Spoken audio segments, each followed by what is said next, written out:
Hello, moments and മെമ്മറീസിൻ്റെ പുതിയൊരു എപ്പിസോഡിലേക്ക് എല്ലാവർക്കും സ്വാഗതം.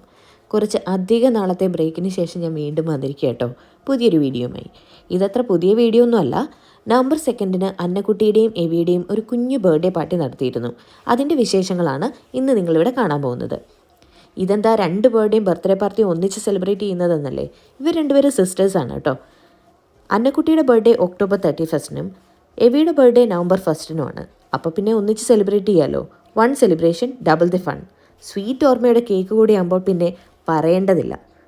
ഈ കുട്ടികൾക്കൊക്കെ എപ്പോഴും ഭയങ്കര എക്സൈറ്റ്മെൻ്റ് ആയിരിക്കും ക്യാൻഡിൽസ് ബ്ലോ ചെയ്യാനും കേക്ക് കട്ട് ചെയ്യാനും ഒക്കെ. ഇതാ കണ്ടില്ലേ അന്നക്കുട്ടിയുടെ മുഖത്തെ ആ ഒരു സന്തോഷം.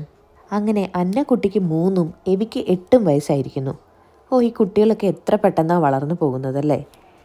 2 മക്കളുടെയും ബർത്ത്ഡേ ഒരേ സമയത്തായതുകൊണ്ട് ബൃന്ദയ്ക്കും ബിജുവിനും എത്ര സൗകര്യമാണല്ലേ. ഒരൊറ്റ തവണ പാർട്ടിക്ക് വേണ്ടി എഫേർട്ട് ഇട്ടാൽ മതിയാവുമല്ലോ. കുട്ടികളുടെ ബർത്ത്ഡേ ആയതുകൊണ്ട് ബൃന്ദയുടെ ബ്രദർ ഓസ്റ്റിൻ കാനഡയിൽ നിന്ന് വന്നിട്ടുണ്ടായിരുന്നു. സിബ്ലിങ്സ് ഒക്കെ കയ്യെത്തും ദൂരത്തുണ്ടാവുക എന്നുള്ളതൊക്കെ ഒരു ഭാഗ്യമാണ്. എല്ലാവർക്കും ആ ഭാഗ്യം ഉണ്ടാവണമെന്നില്ലല്ലോ. ഈ ഒരു കാര്യത്തിലാണ് പലരോടും എനിക്ക് അസൂയ തോന്നാറുള്ളത്. കേക്ക്സ് 2 സ്വീറ്റ് ഓർമ്മയുടെ വകയായിരുന്നു. എന്ന് വെച്ചാൽ ബൃന്ദയും ആനും ചേർന്നുണ്ടാക്കിയ കേക്ക്സ്. അവരുടെ കേക്ക് ബ്രാൻഡ് അല്ലെങ്കിൽ ബേക്കറി ബ്രാൻഡിൻ്റെ പേരാണ് സ്വീറ്റ് ഓർമ്മ. ഞാനിത് മുമ്പ് പറഞ്ഞിട്ടുണ്ട്. IT പ്രൊഫഷണൽസ് ആയ ഇവർക്ക് ഇതൊരു ബിസിനസ് മാത്രമല്ല, പാഷൻ കൂടിയാണ്. അതുകൊണ്ട് തന്നെ ഓരോ കേക്ക്സിനും സ്നേഹത്തിൻ്റെ ഒരു എക്സ്ട്രാ സ്വീറ്റ്നെസ് കൂടി ഉണ്ടാവും. ഞങ്ങൾ പലതവണ സ്വീറ്റ് ഓർമ്മയുടെ കേക്ക്സ് കഴിച്ചിട്ടുണ്ട്. എല്ലാത്തിനും വ്യത്യസ്തമായ ഒരു ടച്ചുണ്ട്. ഫോണ്ടൻ കേക്കിനേക്കാളും എൻ്റെ പേഴ്സണൽ ഫേവറേറ്റ് ഇവരുടെ ബട്ടർ ക്രീം കേക്ക്സാണ് കേട്ടോ.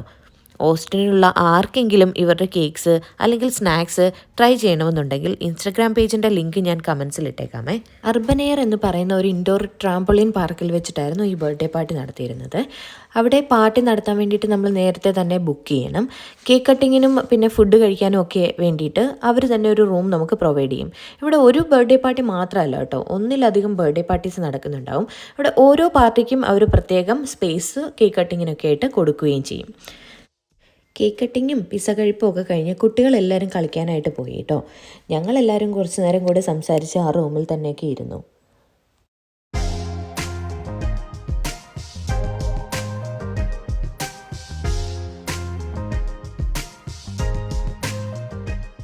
ഇവിടെ ട്രാംപോളിൻസ് മാത്രമല്ല കേട്ടോ, സ്കൈ റൈഡ്സും വാൾ ക്ലൈമ്പിങ്ങും ഒബ്സ്റ്റക്കിൾ കോഴ്സസും അങ്ങനെ പലതരത്തിലുള്ള കുട്ടികൾക്ക് ഇഷ്ടപ്പെടുന്ന ആക്ടിവിറ്റീസും റൈഡ്സും ഉണ്ട്.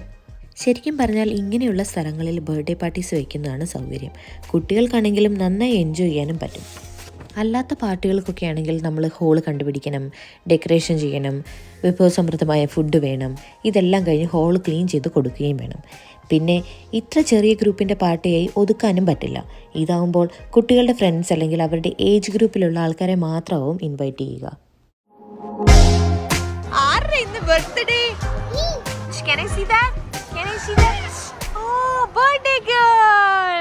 ഇപ്പോഴത്തെ കുട്ടികൾക്കൊക്കെ എന്തൊക്കെ കാര്യങ്ങളാണ് ചെയ്യാൻ പറ്റുക അല്ലേ.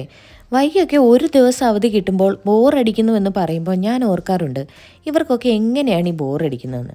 ഇവരുടെ വിരൽത്തുമ്പിലെല്ലാം ഉണ്ട്. Cartoons, kids movies, video game. ഇതൊന്നും പോരാഞ്ഞ് വീട് നിറയെ ടോയ്സും ഉണ്ടാവും. ഇതൊക്കെ ഉണ്ടായിട്ടും ഈ കുട്ടികൾക്കൊക്കെ ബോറടിയാണത്രേ. എൻ്റെയൊക്കെ കുട്ടിക്കാലത്ത് പാടത്തും പറമ്പിലും തൊടിയിലും പുഴയിലും ഒക്കെ ആയിരുന്നു കളിക്കുക. എങ്കിലും വെക്കേഷൻസ് ഒന്നും ഒരിക്കലും മടുത്തിരുന്നില്ല. അന്ധകാലത്ത് ദൂരദർശനിൽ ആഴ്ചയിൽ ഒരിക്കൽ മാത്രം വരുന്ന ശക്തിമാനും ചിത്രഗീതവും കണ്ണിൽ എണ്ണയൊഴിച്ച് കാത്തിരുന്ന കാലം. ഞായറാഴ്ച ദിവസങ്ങളിൽ വരുന്ന ശ്രീകൃഷ്ണ സീരിയൽ തീർന്നപ്പോൾ കരഞ്ഞുപോയ കാലം. സ്വന്തം തൊടിയിലെ മാവിൽ നിന്നായാലും മൂക്കാത്ത മാങ്ങ പറിച്ചാൽ വഴക്കും അടിയും കിട്ടുന്ന കാലം.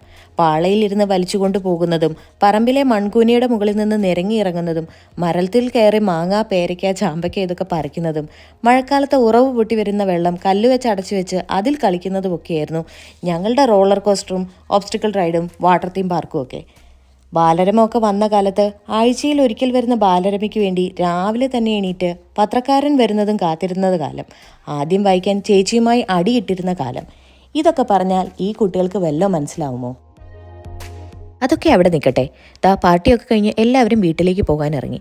അപ്പോഴാണ് പ്രീതി അവളുടെ വീട്ടിലേക്ക് ചെല്ലാൻ പറഞ്ഞു വിളിച്ചത്. പാതിരാത്രിയായെന്ന് ഓർക്കണേ.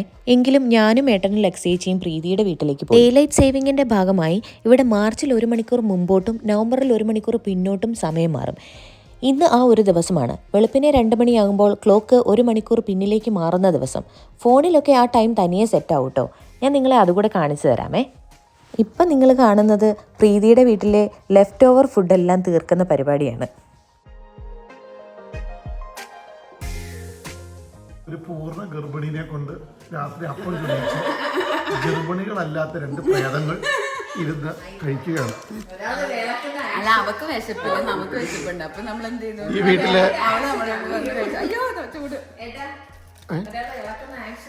ഇതൊക്കെ എൻ്റെ ഫോണിൽ പതിയുന്നു എന്ന് കണ്ടപ്പോൾ എന്നെ സഹായിക്കുന്നു എന്ന് വ്യാജേന നിൽക്കുന്ന സജിചേട്ടനാണ് ഇത്.